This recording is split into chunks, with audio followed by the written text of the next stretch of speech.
El informativo de NTN 24 continúa con el recuento de los hechos más importantes que marcaron el 2015. En septiembre, el dirigente opositor venezolano Leopoldo López fue condenado a 13 años y 9 meses de prisión. La sentencia dio la vuelta al mundo y no estuvo exenta de denuncias de irregularidades y de supuestas pruebas falsas. El régimen de Nicolás Maduro intentó callar todas las voces en su contra e ignoró las peticiones internacionales de poner en libertad a los presos políticos. El año termina con 75 opositores que se encuentran privados de su libertad en Venezuela. La justicia, la verdad y la razón saben que Leopoldo López es inocente.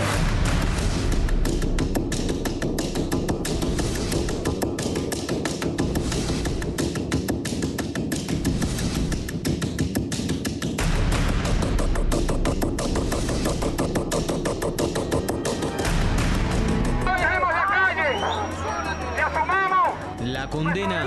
Esa fue la última carta que jugó el régimen chavista para intentar callar una de las voces más férreas en su contra. Nombre: Leopoldo López, condenado a 13 años y 9 meses de prisión por los delitos de instigación pública, daños a la propiedad, incendio intencional y asociación para delinquir. Así se puso fin a 14 meses de un cuestionado proceso judicial, luego de que Leopoldo López se entregara a la justicia en febrero de 2014. Él es responsable de crímenes y tienes que pagar ante la justicia. Un litigio que no estuvo exento de polémicas. Las audiencias fueron diferidas en unas 10 ocasiones. La Fiscalía presentó alrededor de 165 testigos y peritos frente a los 2 que le permitieron a la defensa. Reiteradamente fue rechazada la incorporación de nuevas pruebas por parte de los representantes de López, entre ellas los discursos del líder opositor, el principal indicio en su contra.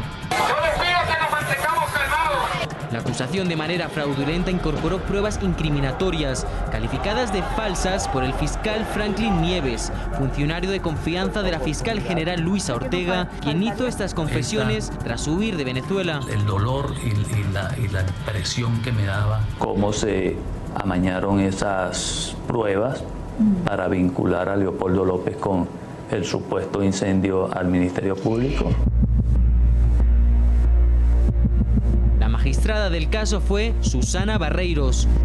Numerosos sectores la acusan de haber cedido ante las presiones del régimen para condenar injustamente a Leopoldo López. Pocos meses después de sentenciar al líder opositor, Barreiros dejó la toga y el martillo. Fue nombrada la nueva defensora pública.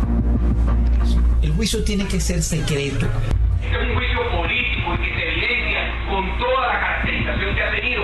Por medio de filtraciones conocimos la realidad que vive Leopoldo López luego de casi 2 años encerrado en la cárcel militar de Ramo Verde. Te amo y siempre te tengo presente. Eres mi fortaleza, Leopoldo López. Y que fue narrada de su puño y letra. Ahora me encuentro en aislamiento solitario en una celda de 2 metros por 3 metros, en la que solo hay una cama individual, un baño y una repisa pequeña para mis pocos cambios de ropa. Tengo prohibido escribir cualquier tipo de material y el único libro que tengo permitido es la Biblia.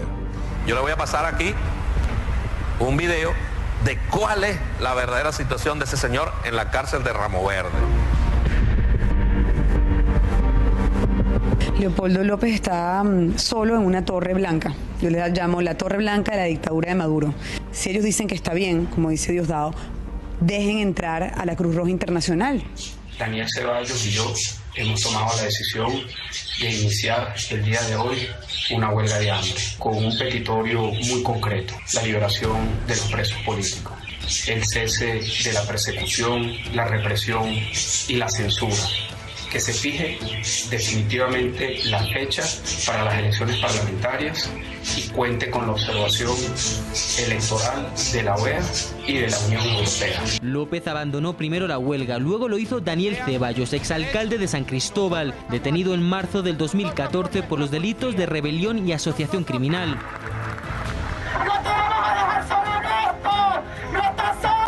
Durante 14 meses estuvo recluido en Ramo Verde. Luego, sin previo aviso a los familiares ni abogados, fue trasladado a una cárcel de delincuentes comunes. Un empeoramiento de su salud fue razón suficiente para que le otorgaran la casa por cárcel. Siguiendo el juicio, recluido en su domicilio tras ser intervenido de una operación quirúrgica, se encuentra Antonio Ledezma, alcalde metropolitano de Caracas. fue acusado de conspiración supuestamente por apoyar un golpe de Estado contra Nicolás Maduro.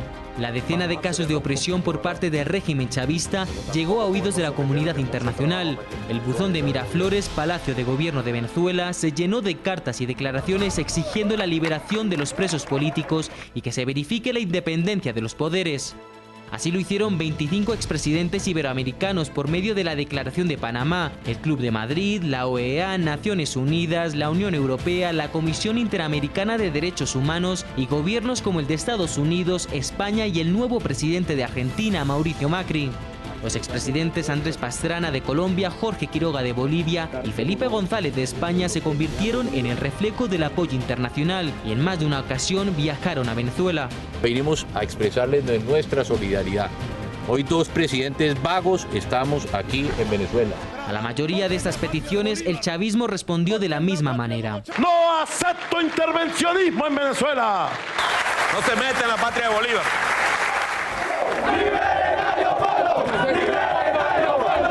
En medio de una Venezuela en ebullición, sus calles se tiñeron de blanco. Cada vez que Nicolás Maduro utiliza los barrotes para intentar silenciar a la oposición, son más los que salen a las calles para unir su voz y exigir la paz.